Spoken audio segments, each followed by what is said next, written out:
Wall Street, 1929. The market was about to experience the most catastrophic crash in history, and I saw it coming.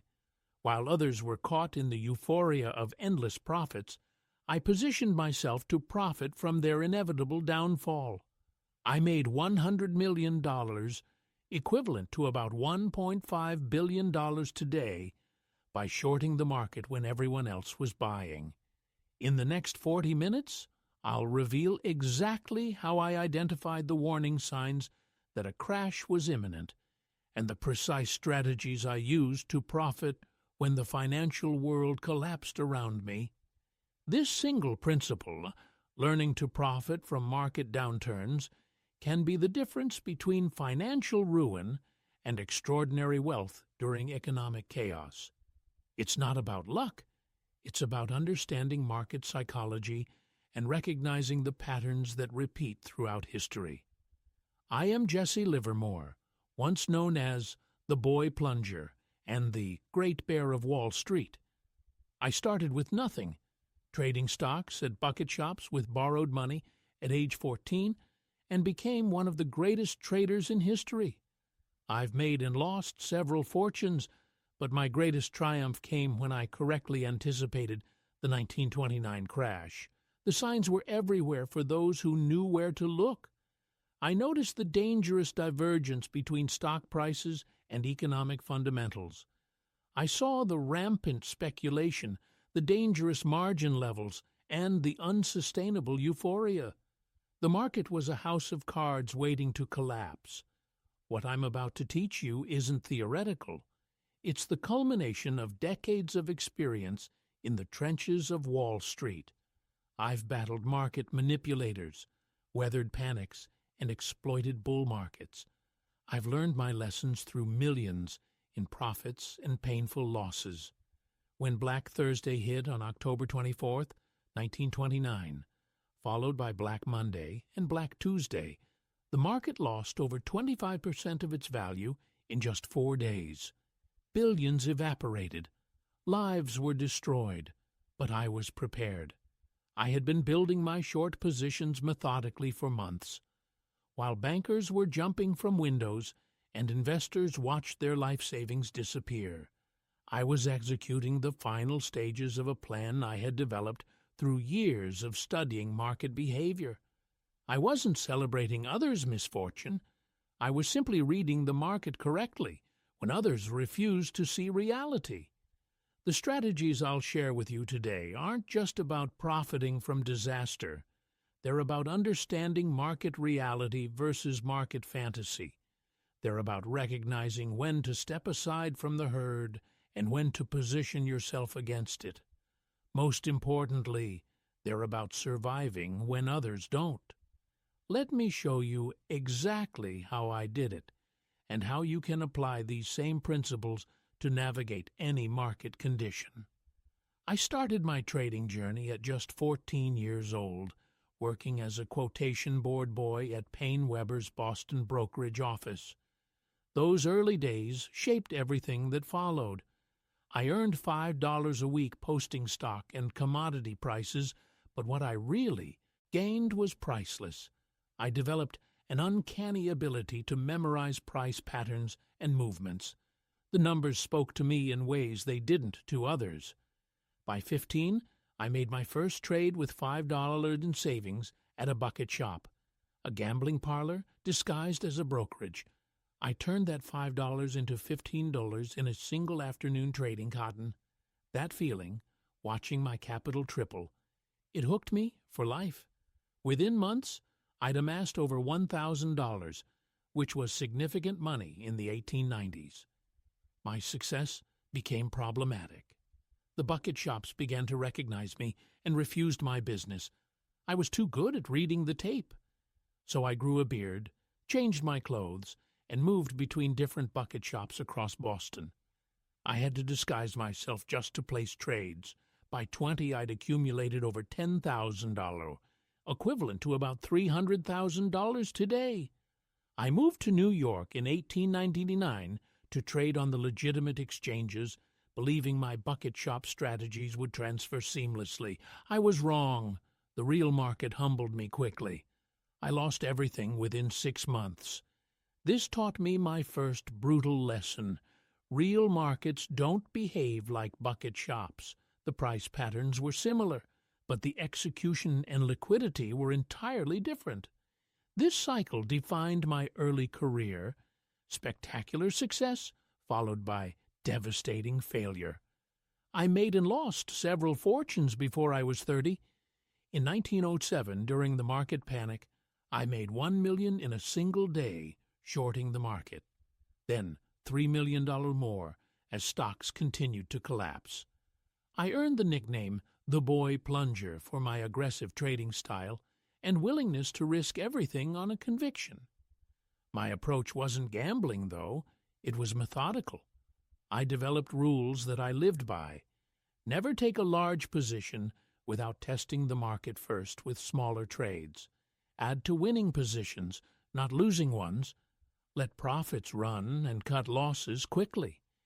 These principles sound simple, but they required iron discipline.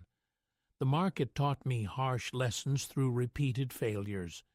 Each time I deviated from my rules, typically from overconfidence after a winning streak, the market extracted its tuition.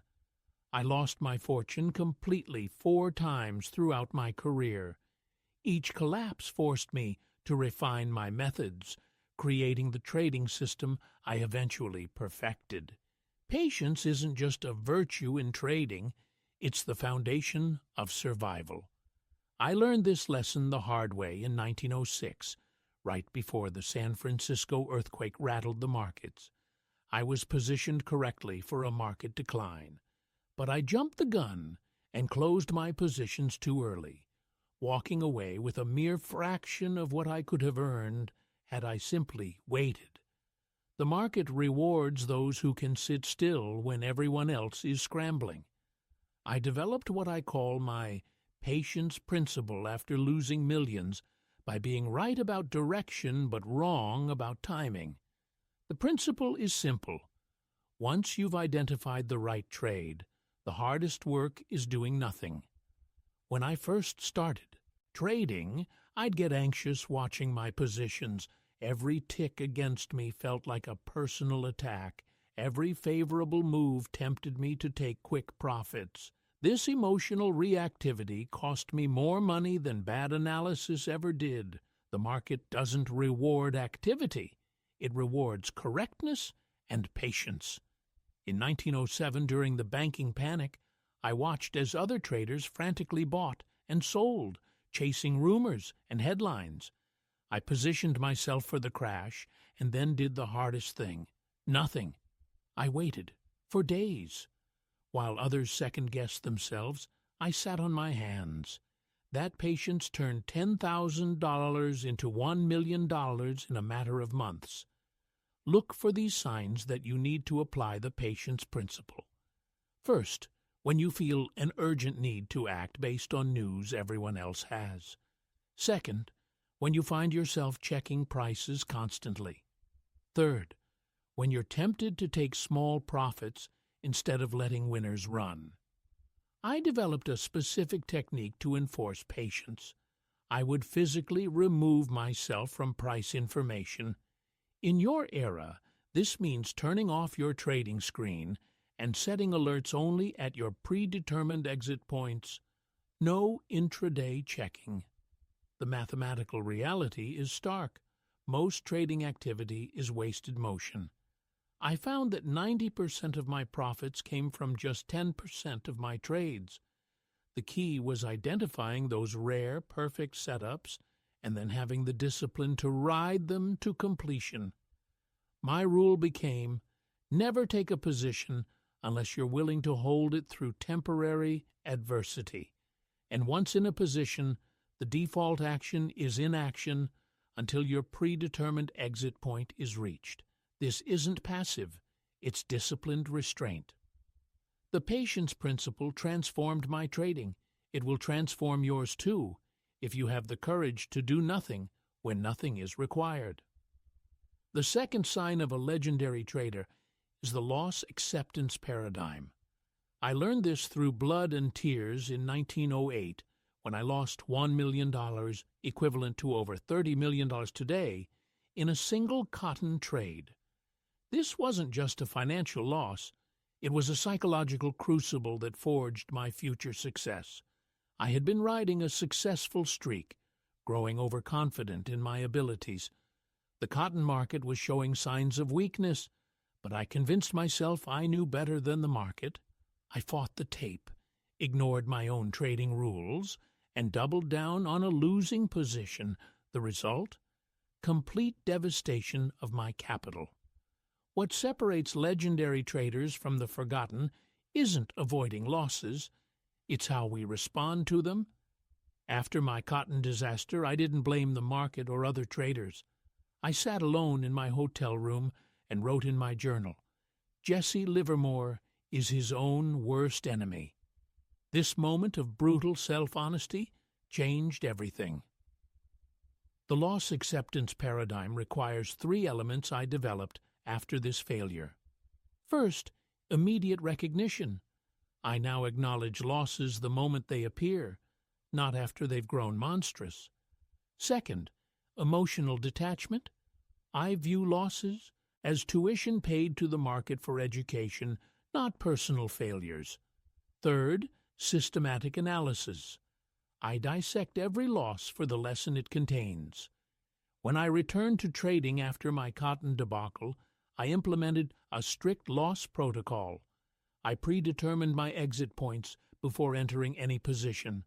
Once hit, I executed without hesitation or emotion. This discipline saved me countless times, particularly during the 1929 crash when I made $100 million by shorting the market, while others held on to losing positions. Most traders fail because they view losses as enemies to be avoided rather than teachers to be embraced. They hold losing positions, hoping the market will prove them right eventually. This hope is financial suicide. The market doesn't care about your hopes. I've lost more money in my career than most traders will ever make. Each loss taught me something that later made me millions. When I lost that fortune in cotton, I gained something more valuable. The understanding that accepting losses quickly is the foundation of long-term survival. Remember this: the size of your losses determines your longevity as a trader far more than the size of your wins. Small losses are the price of admission. Large losses are the price of stubbornness. I paid both prices to learn this truth. You need only pay for the first. Emotional discipline isn't just important, it's everything. In 1907, while panic swept through Wall Street, I made one of my greatest killings by maintaining ice-cold composure when everyone else lost their minds. I'd been watching the market deteriorate for months.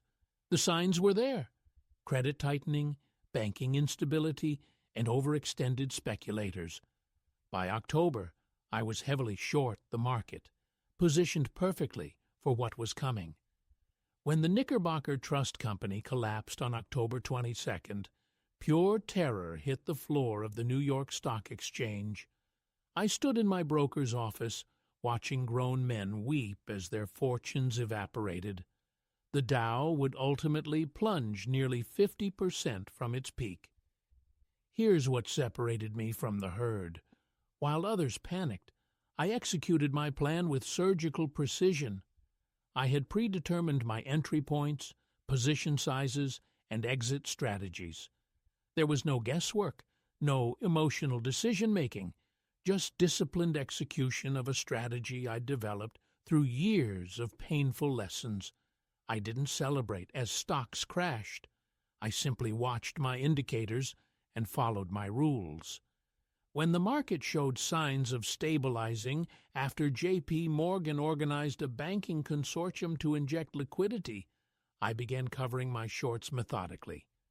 My profits exceeded $1 million, equivalent to over $30 million today, not because I was smarter than others, but because I remained emotionally detached when others couldn't. Let me give you the exact discipline framework I used. First, I never made decisions during market hours. My analysis and planning happened after the close, when emotions had settled. Second, I wrote down my trading plan with specific triggers. When Union Pacific hit my predetermined price, I shorted it, regardless of what the newspapers or my acquaintances were saying. Third, I completely isolated myself during critical market periods. No newspapers, no conversations with other traders, nothing that could cloud my judgment. Fourth, I maintained strict position sizing, never risking more than 10% of my capital on a single idea, no matter how confident I felt. Fifth, and most importantly, I kept a detailed trading journal documenting not just my trades, but my emotional state. This allowed me to identify when feelings were contaminating my decisions. Emotional discipline isn't natural. It's developed through deliberate practice. Each market cycle tests this discipline anew. In 1907, mine was forged through years of previous failures. Your trading account will reflect not your market knowledge, but your emotional mastery. Position sizing is where most traders fail, even when their market analysis is correct. I learned this lesson the hard way during my famous cotton corner in 1910. While everyone focuses on my eventual profit, few understand the precise calculations that made it possible. In that cotton play, I identified a genuine supply shortage. The market was tightening, but what separated me from other traders wasn't just seeing the opportunity, it was how I sized my position. I started with a modest stake, roughly 5% of my capital. As my thesis proved correct and cotton prices began climbing, I added systematically, never emotionally. Here's what I want you to understand about position sizing. The market provides feedback. When I added to my cotton position, I did so only after the market confirmed my thesis through price action. Each addition was proportional to my growing confidence, but, and this is crucial, never exceeded my risk tolerance. By March 1910, I controlled nearly 60,000 bales. The position had grown massive, but my risk remained calculated. Each addition came after a confirmed move in my favor, never averaging down on losses. This is the opposite of what amateur traders do. They add to losing positions hoping for a reversal. My cotton corner ultimately netted me over $3 million, equivalent to roughly $90 million today. But focus on the process, not the result. Had cotton prices reversed sharply, my initial position sizing would have limited my loss to an acceptable percentage of capital. The formula I used is simple but powerful. Initial position size should be small enough that being completely wrong wouldn't significantly damage your capital. For me, that meant 2 to 5% maximum risk on any initial position. Only after the market confirms your thesis should you add, and even then, systematically. In your trading, implement this rule. Never risk more than you can afford to lose on a single idea. The greatest trading opportunities will provide multiple entry points as they develop. Patience in position building is a virtue few possess. Remember this: being right about market direction means nothing if your position size destroys you before your thesis plays out. The cotton corner worked because I sized appropriately, added methodically, and maintained discipline throughout. Master position sizing, and you've mastered the third critical sign of successful trading. My trading journal saved me millions. I call it my pivot point system, and it's perhaps the most powerful tool I've developed in my career. In 1923, sitting in my Manhattan office overlooking Wall Street, I refined this system to near perfection after nearly losing everything yet again. Let me be clear, without meticulous documentation, you're gambling, not trading. My journal isn't just a record. It's the backbone of my entire methodology. I document every trade with religious precision: date, price, position size, market conditions, and most importantly, my psychological state when entering and exiting. This last element separates amateurs from professionals. When I review my journal, patterns emerge that would otherwise remain invisible. Take my copper trades in 1923. By reviewing my journal entries from previous months, I noticed I consistently entered too early when feeling overly confident. This single insight saved me from a catastrophic loss when the market collapsed later that year. My pivot point system works like this.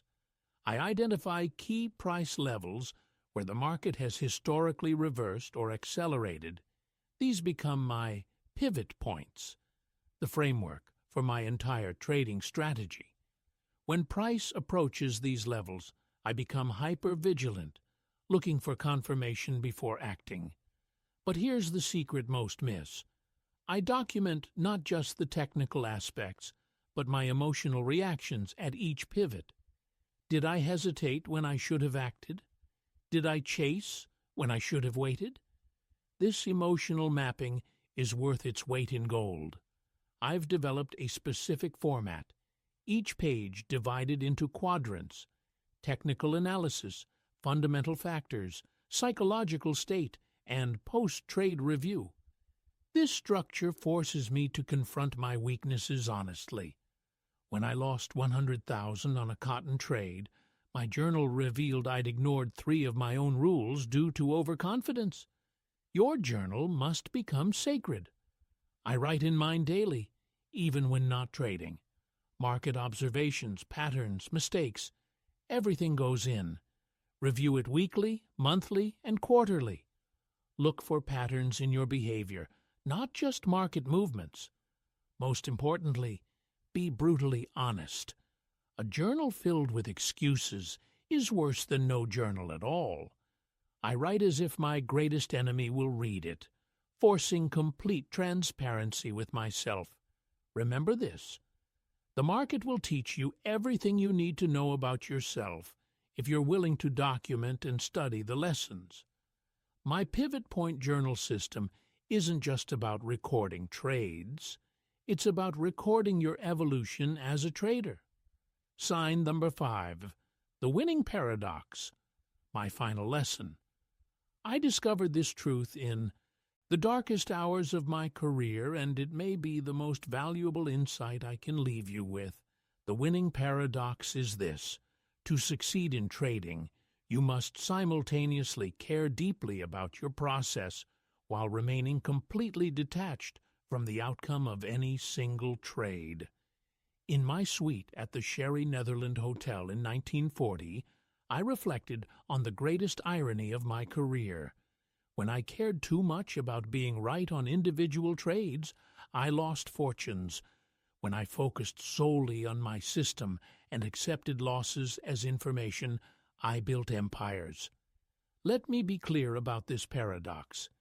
You must be passionate enough about trading to develop rigorous systems, study patterns obsessively, and execute with discipline. Yet simultaneously, you must be so emotionally detached that a $100,000 loss feels no different than dropping a penny on the sidewalk. This psychological contradiction destroyed many traders I knew. Brilliant minds who could never reconcile these opposing forces. I learned this lesson through blood and tears. In 1929, I correctly predicted the crash and made $100 million, equivalent to billions today. Yet by 1934, I'd lost it all again. Why? Because I began to believe my own legend. I became attached to being right rather than being profitable. The market doesn't reward intelligence, it rewards psychological equilibrium. When I finally understood this, I developed a ritual before every significant trade. I would ask myself, If this position moves against me, am I prepared to accept this as simply information about my hypothesis, not a reflection of my worth?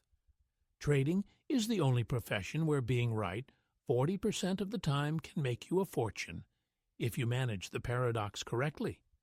When I lost money on 6 consecutive trades, but maintained my emotional balance, the 7th often delivered returns that covered everything and more.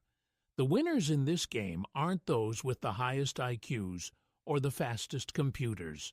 The winners are the psychological outliers who can remain passionate about their process while viewing the outcomes with complete detachment.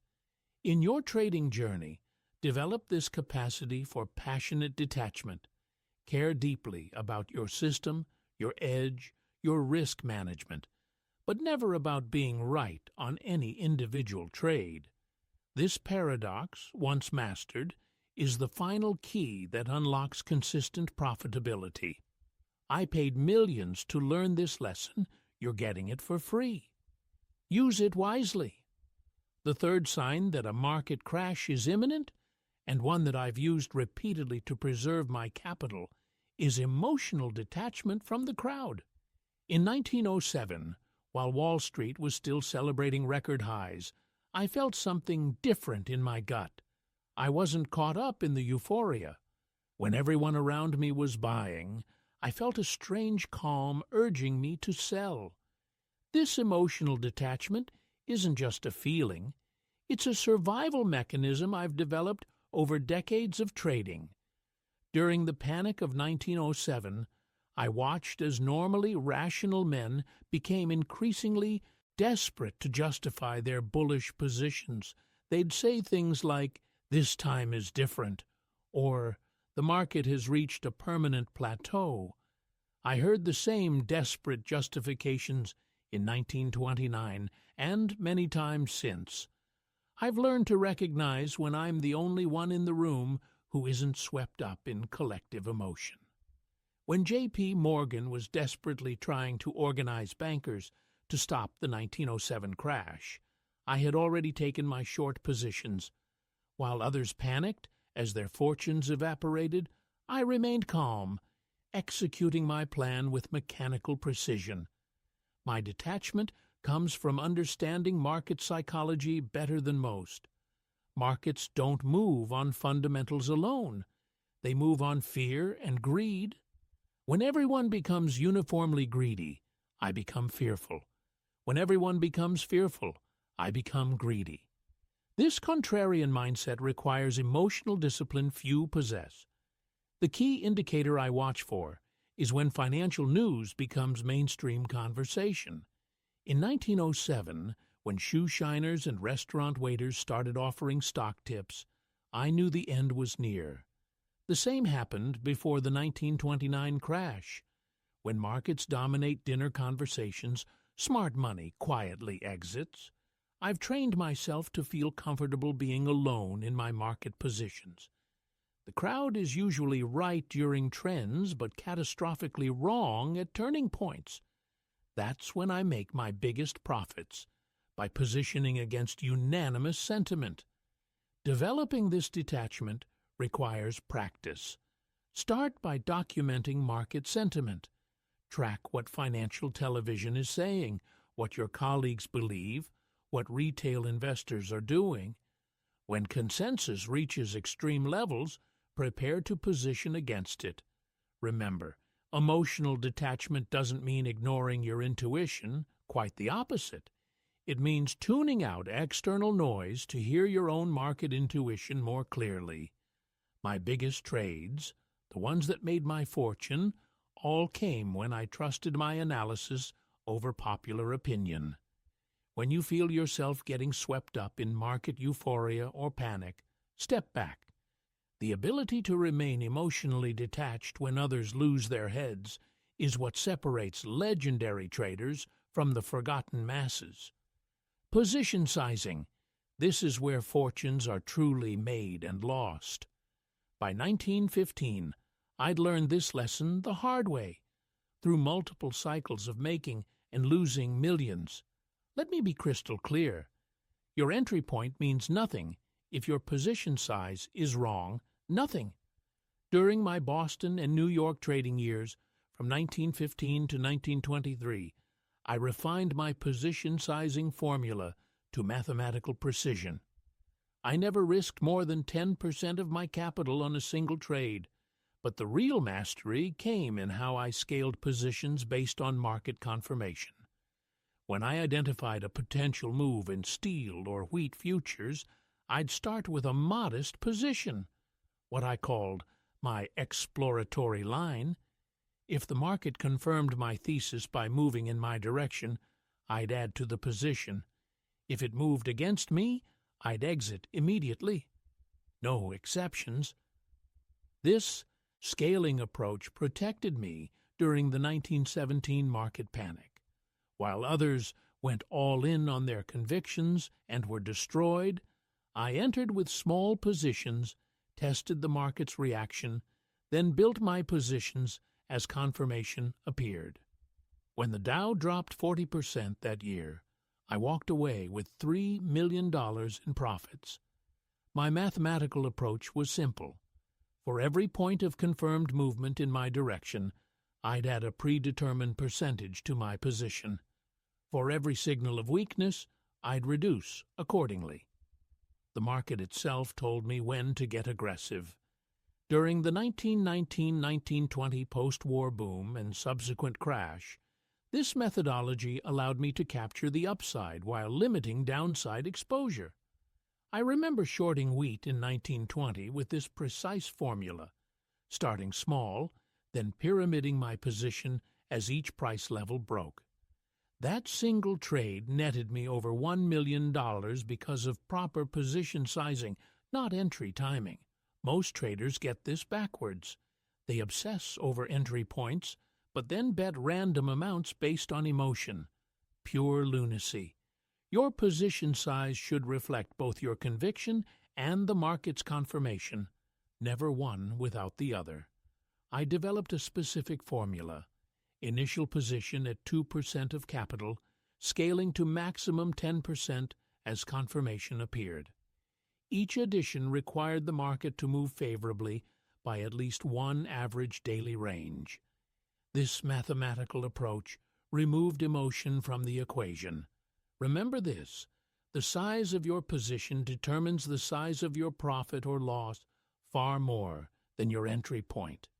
The market doesn't reward those who bet big on unconfirmed moves. It destroys them. Position sizing is not just risk management, it's profit optimization. Master this, and you've mastered half the game. Sign number 5, adapting to changing markets. This skill separates the survivors from the casualties. During the Wall Street crash and Great Depression from 1929 to 1934, I watched countless traders cling to outdated strategies while their accounts evaporated. Meanwhile, I thrived by embracing market evolution. In 1929, before the crash, I recognized a critical shift in market sentiment. The euphoria had reached unsustainable levels. The taxi drivers, shoeshine boys, and even my barber were giving stock tips. That's when I knew the end was near. I didn't just reduce my long positions, I aggressively shorted the market. When others saw only opportunity, I saw impending disaster. By October 24, 1929, Black Thursday, I'd positioned myself perfectly. While fortunes vanished around me, I made approximately $100 million in today's dollars. Not because I'm a pessimist, but because I adapted to the changing market conditions. During the following years, I observed a fundamental transformation in market behavior. The wild speculation of the 1920s gave way to fear and caution. Most traders kept applying bull market tactics in a devastated economy, a fatal error. I shifted my approach entirely, focusing on preservation of capital and selective short positions. By 1932, I'd identified another shift. The market had bottomed, though few believed it. I began cautiously accumulating quality companies at bargain prices while others remained paralyzed by fear. By 1933, as the market recovered under Roosevelt's New Deal, I'd positioned myself for the next phase. Here's my strategy for adapting. First, I monitor sentiment indicators obsessively. When everyone agrees on market direction, I become skeptical. Second, I track sector rotation. Money doesn't vanish, it moves. Third, I adjust position sizing based on volatility. In choppy markets, I reduce exposure. In trending markets, I increase it. Most importantly, I maintain no emotional attachment to my trading approach. Markets evolve, and so must I. The trader who succeeds in a bull market often fails in a bear market because they can't adapt. The strategies that worked last year may fail this year. Remember this: the market doesn't reward loyalty to outdated strategies, it rewards adaptation. When conditions change, change with them, or perish financially. This principle has saved me repeatedly throughout my career. I've shown you how to win in the markets, but perhaps my most important lesson comes from my darkest hour. I made and lost several fortunes throughout my life, but by November 1940, I found myself in a different kind of despair, one that money couldn't solve. The market had humbled me once more, but this time I couldn't find the strength to rebuild. On that fateful evening, at the Sherry Netherland Hotel in New York, I wrote my final notes in the cloakroom. My mind was clear as I penned. My life has been a failure. I am tired of fighting. After decades of battling the markets, I had finally surrendered. What I want you to understand is that trading success requires psychological stability above all else. I had the method. My system worked, but I failed to manage the man behind the method. No trading system, no matter how brilliant, can overcome a troubled mind. Throughout my career, I witnessed how emotions could override even the most disciplined trader's judgment. In my final years, I violated my own rules repeatedly. I traded too large. I ignored my own signals. I let pride dictate my positions rather than the tape. The very principles I'm teaching you, I abandoned them. The market doesn't distinguish between genius and fool when you break its rules. It simply takes your money with mechanical precision. I had conquered the markets multiple times, yet I couldn't conquer myself. My final lesson is this: protect your mental capital even more fiercely than your financial capital. When I lost my emotional equilibrium, my trading account inevitably followed. The pressure of maintaining my reputation as the great bear of Wall Street became unbearable. Trading is not merely about being right. It's about maintaining psychological balance through both winning and losing periods. I failed to recognize that my worth wasn't measured by my account balance. If you take nothing else from my story, remember this: develop rules for your mind as strict as those for your trading. Set boundaries on losses, yes, but also on how much pressure you put on yourself. Know when to step away. Know when to seek help. The market will be there tomorrow. Make sure you are too. My legacy isn't just the millions I made, but also this warning. Trading success without personal contentment is no success at all. Master your emotions, or they will master your account, and potentially your life. That's the final and most important lesson I can offer you.